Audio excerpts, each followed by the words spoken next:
Press the bell icon on YouTube and don't miss another update. Today's Cut The Clutter is about Rahul Gandhi, but I'm beginning it with Narendra Modi.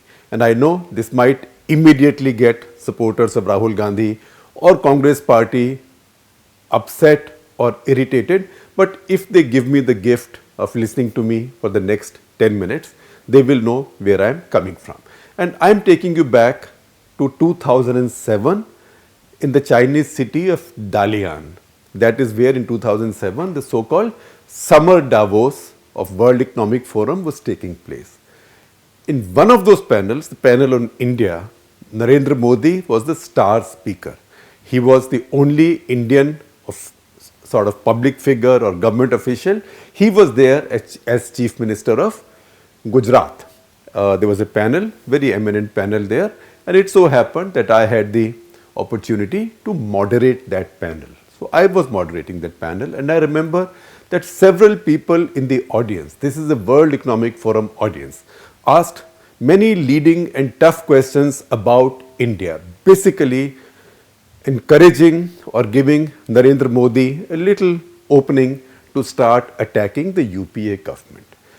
But he was very cautious and he was very alert. And he said, I haven't come to a foreign country to speak against my own country's government or my own country's issues. Now, this is not to say that he had no issues with that government. And this is not to say that he would not have said the toughest things about that government, maybe in some other settings, but at a setting like this, he knew what his limitations were. And he had the training and the discipline to understand what is it that is good for him to say, what is it that is not good for him to say, because anything that he had said by way of criticism of his government there would have then worked adversely for him in terms of public opinion in India.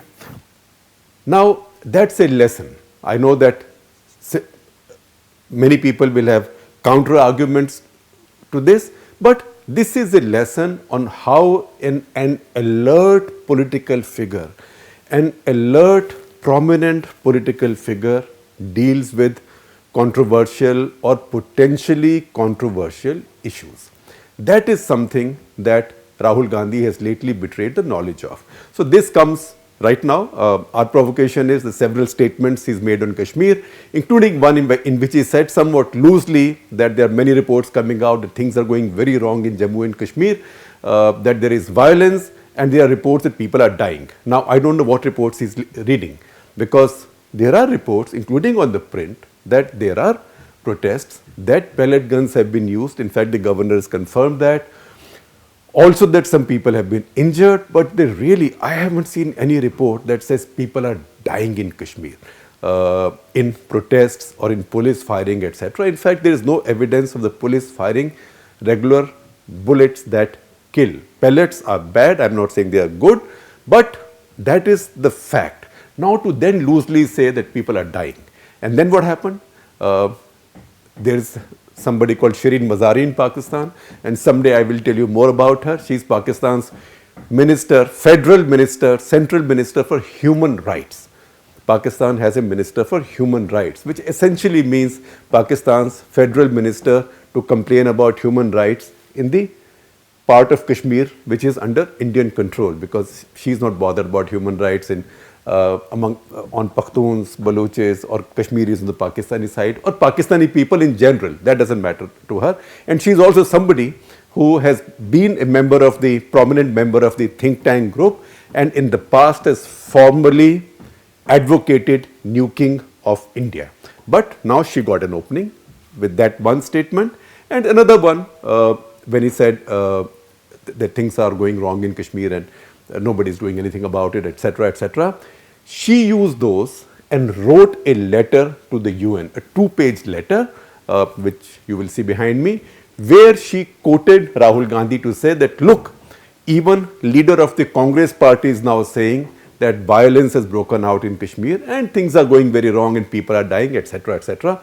And as that happened, BJP latched onto it. Prakash Javadekar held a press conference where he said, and I will talk about that also, where he said that this was not Rahul Gandhi's original view, This has changed after he's become the MP from Wayanad. Now, I know I'm digressing, but it's deliberate. I think it was unkind and it was unwise to do this, because this, you know where he's coming from.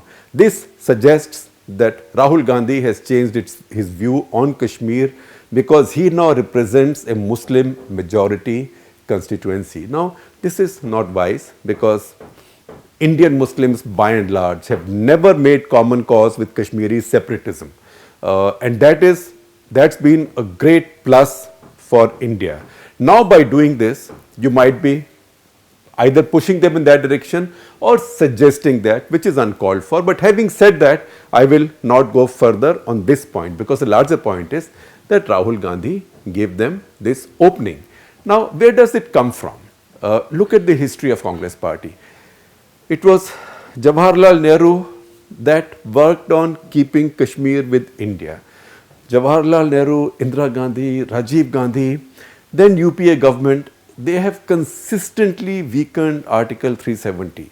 This was a work in progress. This is something that the Congress party should have immediately complimented the government for and said, look, be careful, if you need our help, we are there to help, but be careful so as things don't go out of hand. And yes, look, also watch out for not denying people their freedoms, etc., because if you overdo it, we are there to speak for our people in Kashmir. That is the way the Jan Sangh or the BJP had handled crisis of national security in the past, whether during the wars or other crises.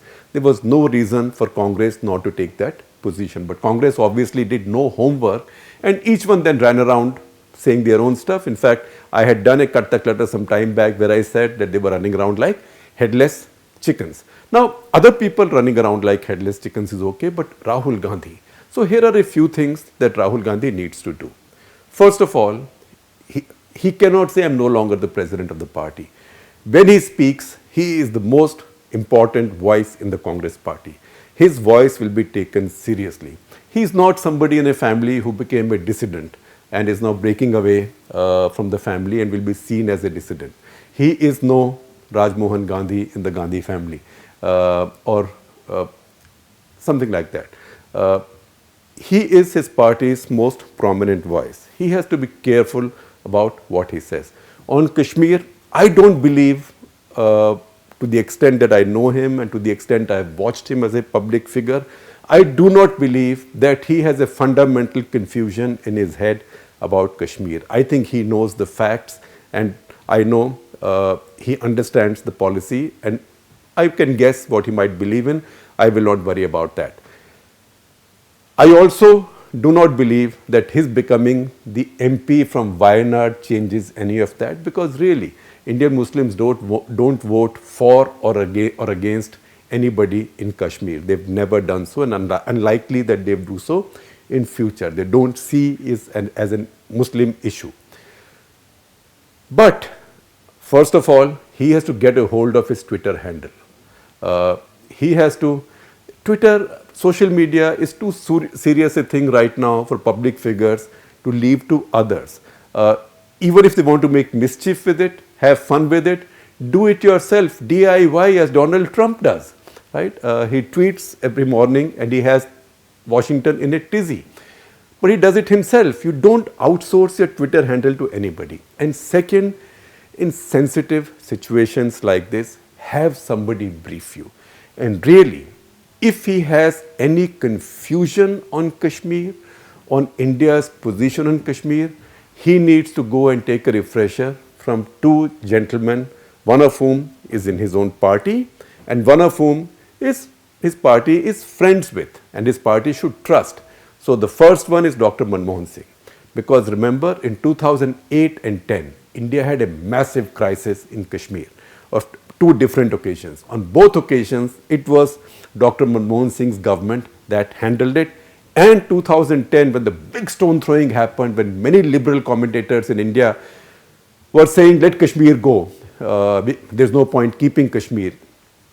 The person who had it in his guts to keep it all together was a man called M.K. Narayanan, then National Security Advisor with the UPA government. So if he has any confusion, he needs to go and spend some time with Dr. Manmohan Singh and M.K. Narayanan. Although I don't believe that he is that ignorant. I think this was unthinkingly said. And finally, you may or may not like Narendra Modi, but listen to what some of your party men are saying. Jairam Ramesh, there isn't a bigger loyalist than him. And he's somebody I've argued with for years and disagreed with him on so many things. But he talks sense when he says you can't keep on just demonizing Modi. Shashi Tharoor says it. Abhishek Manu Singhvi has said it. They are not people who are on the verge of defecting. They are also not people with no IQ. They are smart people. They are telling you that when you are driven by your blind like or dislike of somebody, then you can make mistakes. Because you then take some position to be a default position, never mind the facts. Some TV anchors can do it. Some Twitter warriors can do it. Maybe the person handling your Twitter handle does it. But there are no alibis anymore in this public life where you are under the lens all the time. Not by your own rivals, your own media, your own public opinion, but also by the Pakistanis and the Chinese and everybody. Get it all together. All public figures need more discipline now. Then you can keep on doing repair work. But frankly, the more repair work you do, the worse it looks. It's the same old story of so-and-so says, I don't beat my wife. So once again, discipline, thinking, and if you have any confusion, talk to Dr. Manmohan Singh, talk to M.K. Narayanan. So that was my word to Rahul Gandhi, and now my request to all of you. Our YouTube channel is really growing. We do serious, interesting, well-informed stuff for you. We don't make noise. We don't insult your intelligence ever. We treat our viewers with great respect. So please do subscribe. Tell your friends and family to subscribe. And once again, I will keep saying it all the time, we need more women to be watching our YouTube channel.